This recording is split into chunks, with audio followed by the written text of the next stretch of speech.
queridos hermanos. Les saludo en el nombre del Señor. Bien, mis queridos hermanos, pónganse de pie. Vamos a empezar dándole gracias al Señor por este hermoso día. En un día tan maravilloso donde nos deleitamos todos los hijos del Señor para darle la honra y la gloria porque de Él es todo. Y para eso venimos. ¿A que sí? Bien. Soberano Dios, Padre eterno que estás en los cielos, te agradecemos, Señor, por este maravilloso tiempo donde estamos aquí reunidos como iglesia, Padre. Gracias, Señor, para exponer tu palabra, Padre, para dar tu mensaje, Señor amado.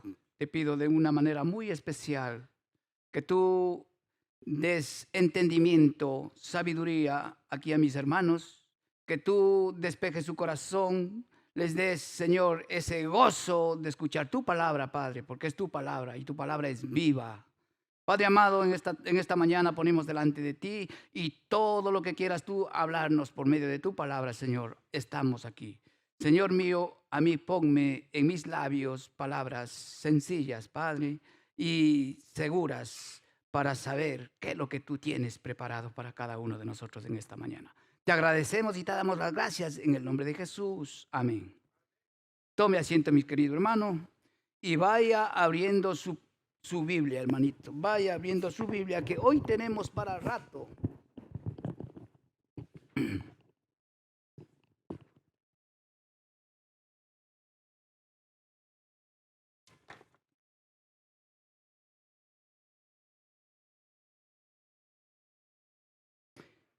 Muy bien, mis queridos hermanos. El tema de esta mañana vamos a verle, yo le he titulado El orgullo nos lleva a la destrucción. ¿Cuántos creen eso? El orgullo nos lleva a destruirnos. El final es su destrucción, mi querido hermano. El orgullo de una persona altiva. Ya hemos leído la cita bíblica. Sí me escuchan. Vale. Ya hemos leído la cita bíblica en Segunda de Crónicas 25:19. Ustedes me van a poder ir siguiendo. Saque su Biblia y vamos a darle, como dice la palabra, como leo la pequeña, dice: tú dices, he aquí, he derrotado a Edom, y tu corazón se ha enaltecido para gloriarte. Quédate ahora en tu casa. ¿Para qué provocas un mal en que puedas caer? Tú y Judá contigo. ¡Wow! ¡Qué tremendo va a ser esto! ¡Qué tremendo que va a ser esto! Bien, hasta ahí la palabra del Señor. Mis queridos hermanos, en esta ocasión hemos leído en el libro Segunda de las Crónicas, que es un libro que nos relata la historia de los diversos reyes que hubo sobre Judá. Recordemos que a la muerte del rey Salomón, lo que era todo el territorio de Israel fue dividido en dos partes. La parte más grande es la que quedó al norte del territorio y que la Biblia nos da el nombre como el nombre de Israel. En otras partes a veces le llama Efraín, una de las dos, Israel o Efraín. Y la parte que quedó al sur, que era la más pequeña y que estaba formada principalmente por la tribu de Judá, aunque había otras tribus ahí, pero recibió el nombre de Judá. Entonces hubo reyes tanto en la parte norte, cuya capital Samaria, y en la parte sur, que era Judá, donde la capital era Jerusalén y donde estaba el templo de nuestro Señor, en Jerusalén. Son historias diferentes, mis queridos hermanos, de los reyes del norte y de los reyes del sur. Esta historia usted los puede encontrar en el primer libro de los Reyes y segundo libro de los Reyes. Ahí usted puede encontrar. Ahí usted puede estudiar y ahí está todo el relato que estoy hablando ahora en esta mañana. Pero en este libro, Segunda de las Crónicas, que hoy hemos citado, se nos relata solamente la historia de los reyes de Judá, es decir, de la parte sur.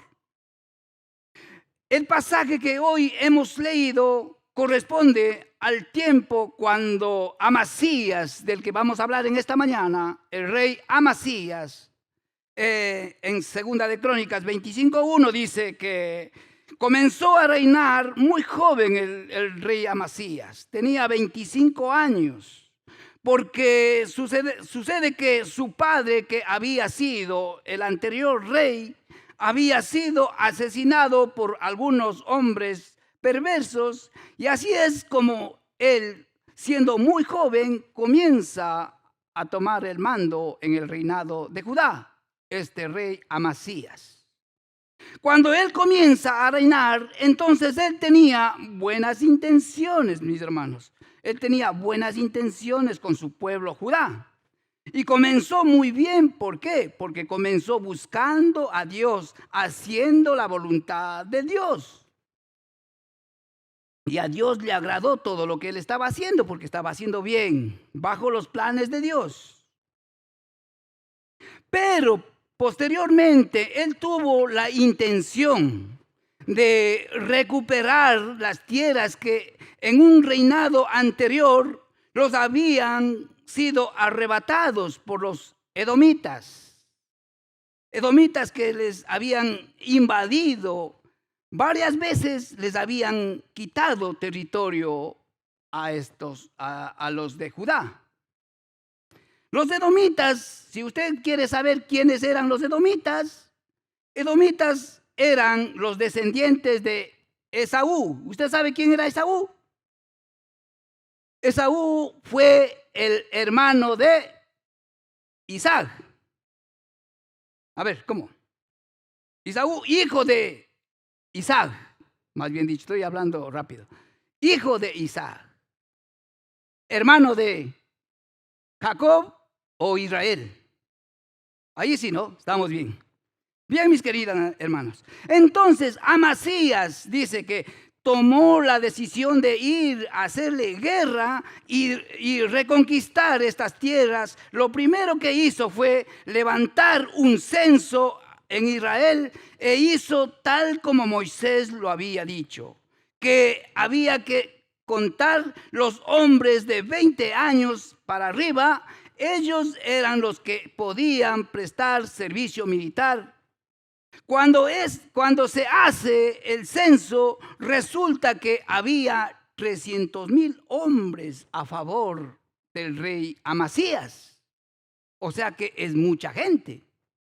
Es mucha gente. Pero esa cantidad de soldados, 300,000, eran una cantidad inmensa para lo que era Judá. Judá era pequeño. Era un territorio muy pequeño. En otras ocasiones Judá había llegado a alcanzar esa cantidad, pero no esa cantidad de soldados no era siempre. O sea, eso era en una ocasión ellos llegaron a tener esa cantidad de soldados, pero no era para siempre. Era algo que ocurría muy pocas veces. Pero cuando esto sucede es cuando el corazón de Amasías comienza a cambiar. Porque el hecho de tener 300,000 soldados le daba la posibilidad de contar con un ejército muy poderoso, y de alguna manera eso le desarrolló una confianza humana. Es decir, él comenzó a creer y descansar en que el ejército que él tenía lo iba a sacar adelante. Es decir, ya no era tanto una cuestión de dependencia de Dios, sino que más bien dicho era en la cantidad de soldados, de hombres que él tenía para defenderse de sus enemigos. Entonces, ¿qué pasó? Ya empezó ahí, ya empezó confiando en la fuerza, ¿no? Él empezó a tener una confianza en sí mismo. Versículo 6, 25:6. Usted puede ir siguiéndome despacito como quiera. Dice que sin embargo, él quería asegurar la victoria. Y para asegurar la victoria, él juntó 100 talentos de oro. 100 talentos de oro, lo cual era una cantidad grande de dinero. Y entonces esta era una locura, una cantidad grande de dinero que esto le brillaba a los ojos a cualquiera, ¿no? Entonces este dinero se le envía al rey de Israel para contratar, dice, de él otros 100,000 soldados que se sumen a su ejército. Y el rey de Israel aceptó porque recibió una cantidad avanzada de dinero. Y entonces este rey de Israel envía los 100,000 soldados para reforzar el ejército de Judá. Mire, y el versículo 7. Pero cuando esto ocurrió, hay un profeta de Dios, un varón de Dios que llega delante del rey Amasías, y él le traía un mensaje de parte de Dios. Y el mensaje decía: mira, no vayas a pelear con estos 100,000 soldados que el rey de Israel ha enviado. ¿Por qué? Porque el Señor no está con ellos. No está con ellos. Versículo 8. Y si tú vas con estos 100,000 soldados, entonces serás derrotado, porque para entonces el pueblo de Israel del norte ya se habían desviado hace mucho tiempo de Dios. Ya no estaban caminando en los caminos de Dios ni haciendo la voluntad de Dios. Mis queridos hermanos, o sea que estos estaban andando apartados del Señor ya. No estaban con el Señor. O sea que Dios ya no estaba con ellos. Ellos habían dejado a Dios. Habían dejado a un lado a Dios. Y donde no está Dios, mis amados hermanos, no hay victoria. Jamás habrá victoria. ¿Por qué? Porque la victoria no viene del ejército. No viene de parte de la fuerza del ejército. La victoria viene de Dios. Cuando usted y yo estamos bien con el Señor, nuestra victoria siempre va a ser positiva. Siempre va a ser positiva. Pero cuando nosotros nos alejamos y dejamos a Dios de un lado, siempre la derrota vendrá sobre nosotros. Aunque por ese momento usted va a triunfar y va a pensar que está triunfando, pero va a ser el final una tristeza y un dolor, hermanos. Eso es lo que pasó con estos. Por eso que el Señor es tan bueno, así como es ahora, que ahora nos aconseja que no nos metamos donde no nos debemos meter. Asimismo, en aquel entonces, Él se presentaba y quería detener que no se metan allí, porque van a perecer. Como dice el libro de Juan 15:5. Juan 15:5 nos dice, mire lo que dice. Tome en cuenta que Israel estaba sin Dios, desviado del camino de Dios, ya estaban sin Dios. Pero sin embargo, nuestro Señor Jesucristo nos dice, yo soy la vid, vosotros los pámpanos, el que permanece en mí y yo en él, este lleva mucho fruto. ¿Por qué? Porque separados de mí, si no estás conmigo, tú no vas a poder hacer nada. Eso es lo que nos dice. Palabra de Dios. Palabra de Dios. ¿Sabe lo que es un pámpano? ¿Sabe lo que es un vid? Un vid es un tronco, mi amado hermano. Es un tronco. Es un tronco que está prendido a la tierra. Es un árbol, es una uva que está prendido a la tierra. que ese tallo, ese tronco recibe toda la nutrición de la tierra, el alimento de la tierra. Y nosotros somos pámpanos. Todas las ramitas pequeñitas que hay en el tallo, que se agarran en las ramas pequeñas, en el tallo son pámpanos. Y eso somos nosotros, hermanos. Y eso dice, porque un pámpano separado de la vid no va a dar fruto. ¿Por qué no va a dar fruto? Usted le arranca a un trozo de rama de un árbol. Seguro que ese no va a durar ni una hora. Se marchita hasta que se termina secando. Y así somos nosotros separados de Cristo, mis amados hermanos, que separados de Dios no somos nadie y no hacemos nada a nadie. Entonces, hermanos, sigamos. Entonces Amasías le preguntó al profeta, entonces le dijo, ¿qué voy a hacer con esos 100,000 talentos de oro que ya mandé a pagar? Y el varón de Dios, el profeta de Dios, ¿sabe lo que le dijo? El versículo 9, 25:9, le dijo, ay, mi hermana, muchísimas gracias. Muchas gracias, mi hermanita. El versículo 9, mis hermanos, dice, déjalo que se pierda, porque el Señor te puede dar mucho más. Mire, el otro lo primero que estaba viendo es que yo ya pagué una cantidad pesada de dinero y ese dinero a mí me costó. Pero él le dice, déjalo que se pierda. Porque el Señor te dará mucho más. Y ahora, ¿por qué dice que el Señor te dará mucho más? Porque la palabra en verdad dice, porque la palabra nos dice, en Ageo 2:8 nos dice, mía es la plata, mía es el oro.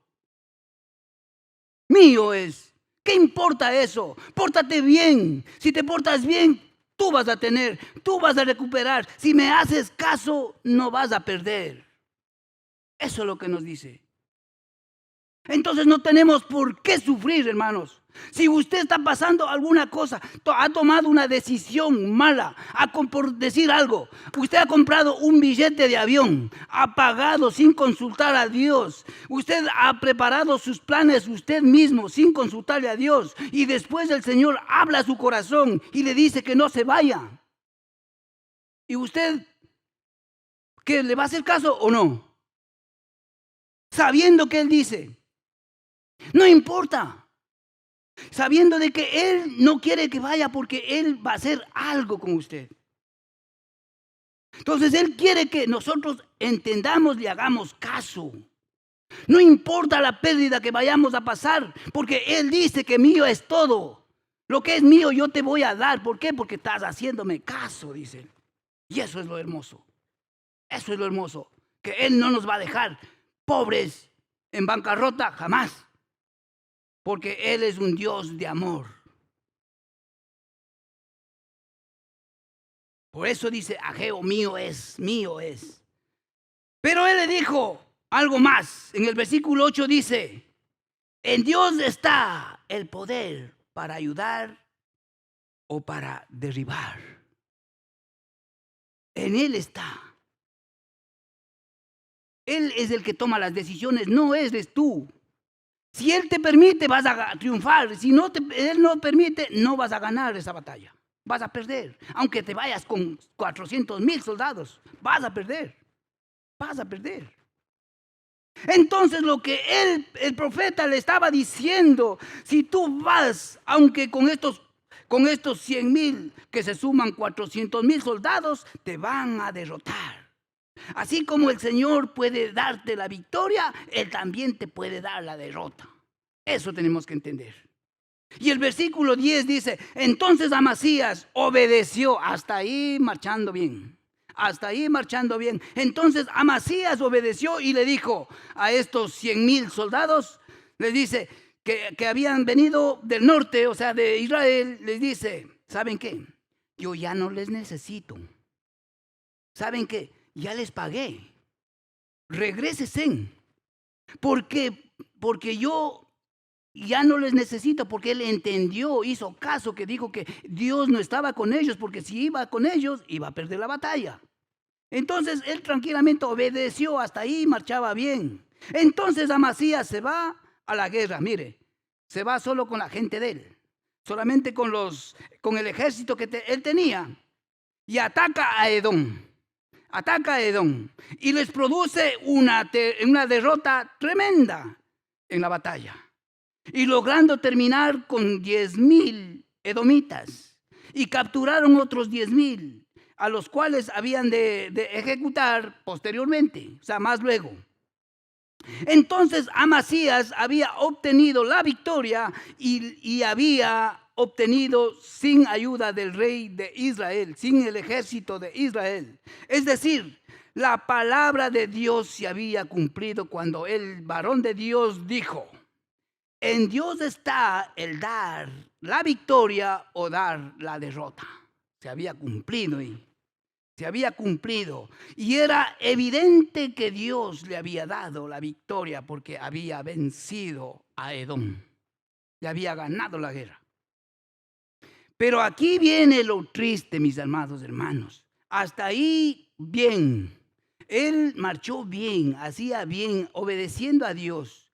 Pero aquí es donde este rey Amasías se sintió muy crecido.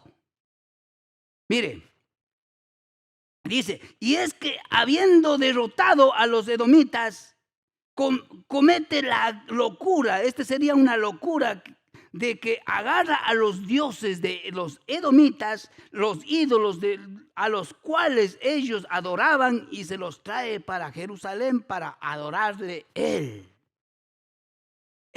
¿Y qué dice? ¿Qué dice Dios sobre estas cosas? Eso es lo triste. Él sabiendo quién le dio la victoria, él sabiendo que el Dios le paró la mano para que él no avanzara con el ejército equivocado, aquí viene él y viene, coge esos dioses que ellos tenían, se trae a Jerusalén y viene para adorarle ahí. Qué locura, ¿no? Sabiendo de lo que el Dios verdadero había hecho por él.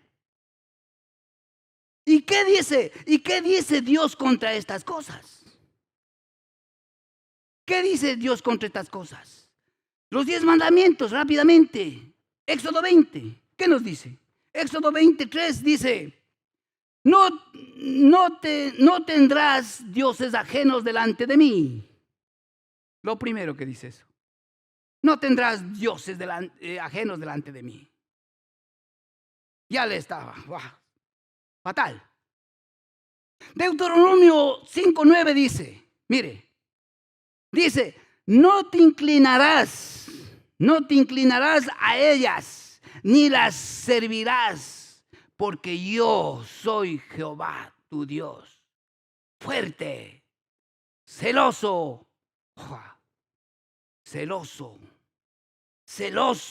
que visito la maldad de los padres sobre los hijos hasta la 3ª y la 4ª generación.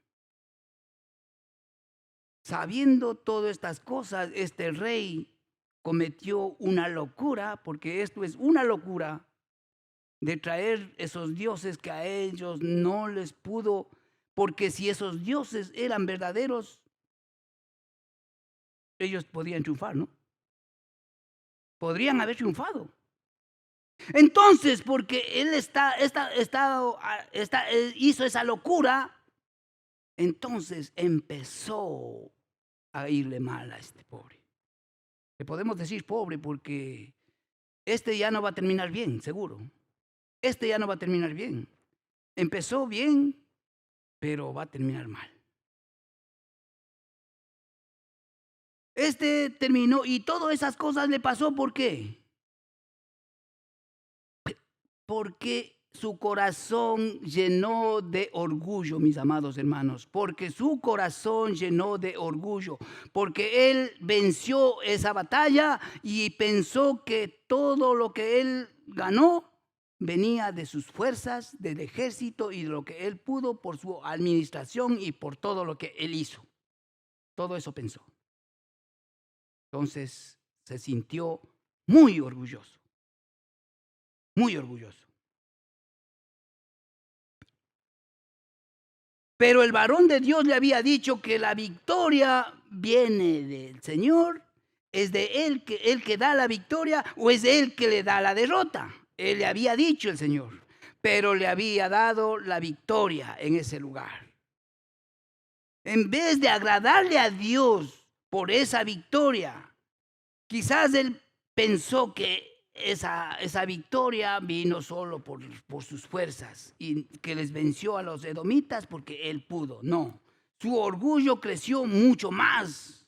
Por eso toma a los ídolos de los dioses de los edomitas y se trae a Jerusalén para adorarle a él. Cuando llega a Jerusalén, Dios le envía otro profeta. Todavía el Señor es tan bueno, tan maravilloso. Le envía otro profeta. Pero ya estaba, el corazón de él ya estaba estropeado ya no estaba sano, ya estaba enfermo su corazón ya.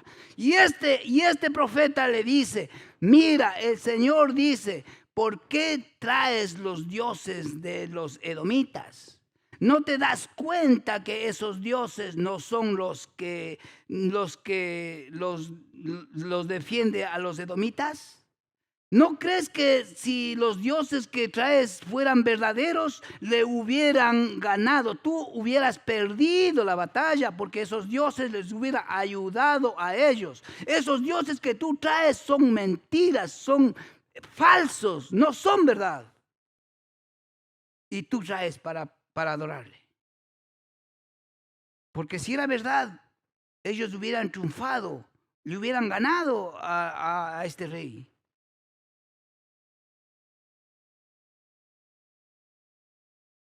Lo que le estaba diciendo este profeta era muy cierto. Eso es lo que podía haber pasado. Eso es lo que ellos hubieran ganado la batalla. Si es que hubiera sido ese Dios verdadero, él hubieran ganado. Hubieran dicho, les derrotamos, porque les derrotamos. Ese Dios hubiera estado a favor de ellos. Pero por lo contrario, fracasaron. Se volvió una apóstata total, cosa de que este hombre se fue al suelo. Lo que le estaba diciendo este profeta de Dios era muy cierto, muy verdad. Amasías, ¿por qué traes esos dioses a Jerusalén? No traigas, no adores a esos dioses. Pero como Amasías se ha llenado de orgullo, entonces le responde pesadamente y ahora ya no le responde haciéndole caso, ya no le obedece al profeta de Dios. Le dice, ¿quién te ha puesto por consejero del rey? Le dice, ya esa respuesta ya no es buena. Déjate de eso, o quieres que te mate, le dice. Eso fue lo que le respondió. Y le dice, quítate de aquí. ¿Quién te preguntó? ¿Quién te pidió opiniones a ti? ¿Quién te ha nombrado consejero del rey? ¿Para qué me vengas y tú me vengas a ordenar de lo que yo tengo que hacer? ¿Quién eres tú? Quítate de aquí si no quieres salir muerto. Eso le dice. Y el profeta simplemente le dijo, yo sé que Dios ha decretado, ya le dice, ha decretado destruirte porque has hecho esto y no obedeciste mi consejo. Es decir, la palabra de Dios es una palabra, queridos hermanos, que se tiene que guardar y que se tiene que obedecer. Obedecer no es una palabra que pueda ser desafiar. No, obedecer es hacer. Como lo hizo Amasías en primera instancia cuando empezó. Es obedecer. Ahora Amasías no, se está rebelando contra el Dios. Se está rebelando contra el profeta de Dios. Ya no quiere hacerle caso. Se ha llenado de orgullo. Como estaba lleno de orgullo, entonces decidió pelear ahora. Ahora no solo se conformó con eso, como lo que peleó y ganó la batalla con los edomitas. Ahora este orgulloso ya se quiere meter ahora a vuelta con Israel, directamente con el pueblo de Israel. Este dice, pues bueno, como yo soy fuerte y triunfé en esa batalla, ahora te declaro guerra a ti, le dice al rey de Israel. Entonces, ¿qué hace este? Ahí es cuando entra el versículo que leímos, el 19. Ahí entra el rey que estaba en ese entonces conduciendo a Israel, era Joás, el rey Joás. Entonces el rey Joás le dice al rey de Judá, Amasías, le dice, el versículo 19 que acabamos de leer, le dice, tú dices, he aquí he derrotado a Edom y tu corazón se ha enaltecido para gloriarte. Quédate ahora en tu casa.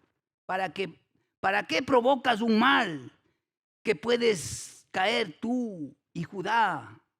No te metas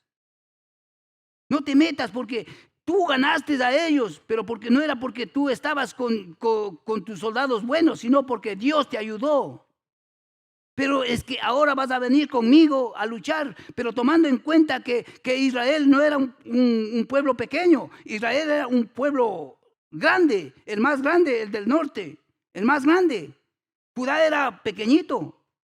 Y él orgullosamente queriendo afrontar a Israel, pensando de que él iba a vencer. Y no es así. Y no es así, mis amados hermanos. Este se va y enfrenta a la guerra, le declara una guerra a Israel. Y sobre todo Dios obrando en el corazón de este rey Joás, diciéndole, quédate en casa, no te metas, porque le vas a conocer a tu padre quién es verdaderamente. Le vas a ver quién soy yo, porque te voy a terminar, te voy a acabar, te voy a destrozar. Pero sin embargo, él no le toma atención a eso. El orgulloso dice que cuando se mete algo a la cabeza no hay quien le haga entender. No hay quien le haga entender, porque el orgullo puede más que todo. La destrucción en la vida de una persona es el orgullo, mis amados hermanos. La destrucción de una persona es el orgullo. Cuando una persona es orgullosa se olvida de todo lo bueno, de todo lo que la gente ha hecho por ellos. Porque un día tú no sabías nada y te ayudaron, te dieron la mano y saliste adelante. Y después, ahora que ya sabes, te ha subido mucho. ¿Y qué dice Dios contra eso? El Señor eso no le ve con buenos ojos, mis queridos hermanos. Eso el Señor no ve con buenos ojos a eso.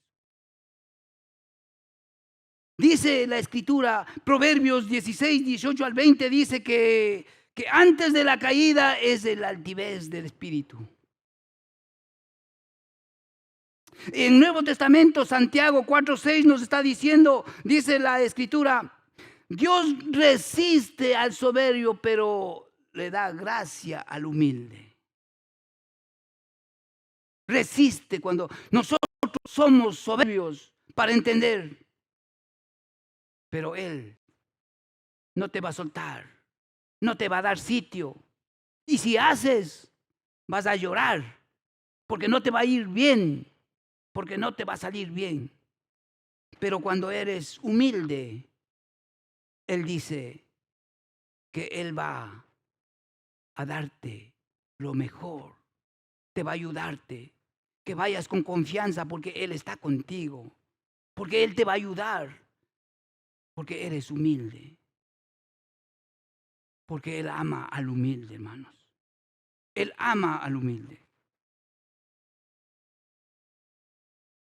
Porque la persona que en verdad sabe, en la medida que va aprendiendo, se va dando cuenta que el conocimiento es como un océano que es muy grande, pero se va a tranquilidad. No va a pasos agigantados, a tranquilidad. Como dijo un antiguo filósofo que mientras más conocía, él decía, yo solo sé que no sé nada.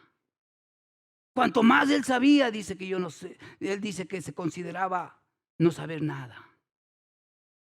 Y así tiene que ser la humildad de una persona. Y un creyente, esa es la humildad que debe demostrar, que tenemos que demostrar como hijos de Dios. Sabemos de dónde viene la altivez, ¿no? ¿Por qué Satanás está condenado ahora? Por el orgullo, hermanos. Por el orgullo. Por eso él tiene ahora su sentencia ya decretada. El infierno eterno. Pero como él jamás quiere irse solo, él quiere llevarse algo para su compañía. Y ahora vive trabajando aquí, en los corazones del ser humano, aquí en este mundo. Eso es lo que llena la altivez. Queridos hermanos, tendremos que tener humildad. La humildad nos va a hacer grandes. La humildad nos va a llevar a grandes cosas.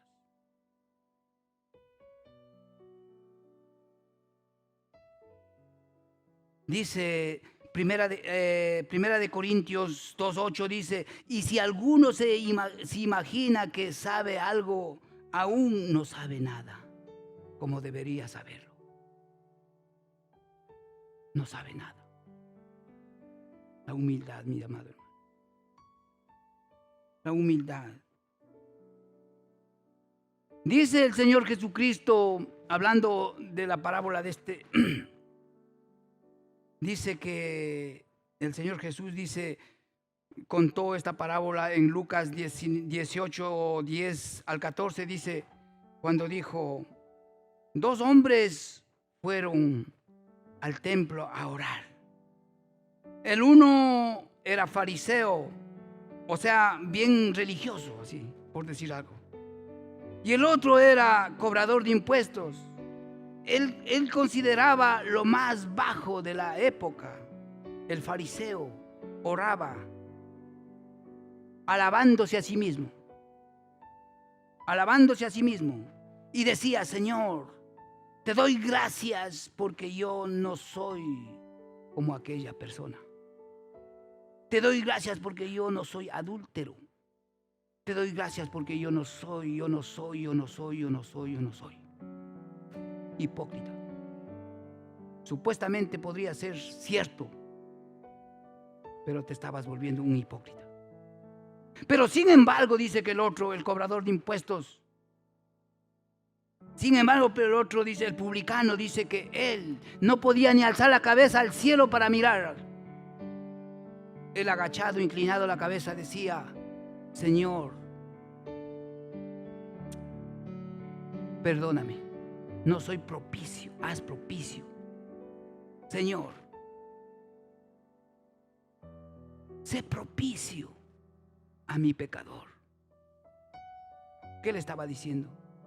Sé propicio, perdóname, con humildad, con sencillez. ¿Por qué, mi amado hermano? Porque el Señor dice que ama al contrito y humillado, a un corazón contrito y humillado. Él a él ama. Él no lo rechaza. Él quiere. Él anhela ese corazón. Así que el que dijo que era bueno, el que dijo que era todo hecho un buena persona, salió condenado. Pero el pecador que estaba condenado, salió salvo. ¿Por qué? Por su humildad. Por su humildad. Mis amados hermanos, en esta mañana,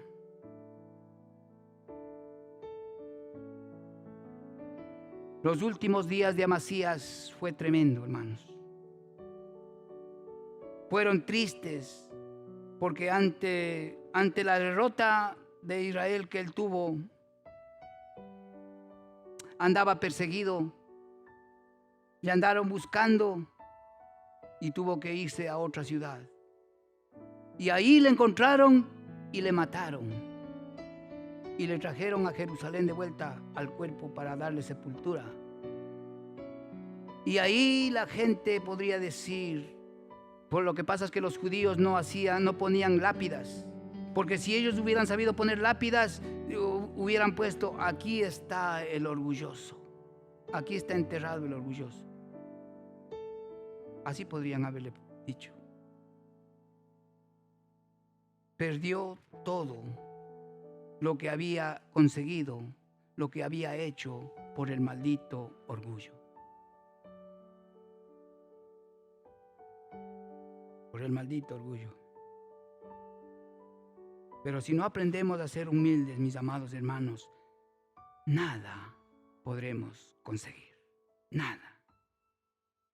Yo en esta mañana, querido amigo que nos visitas en esta mañana, te quiero invitarte a que formes parte de este cuerpo de Cristo, a que vengas y tú también puedas decirle con humildad: Señor, heme aquí.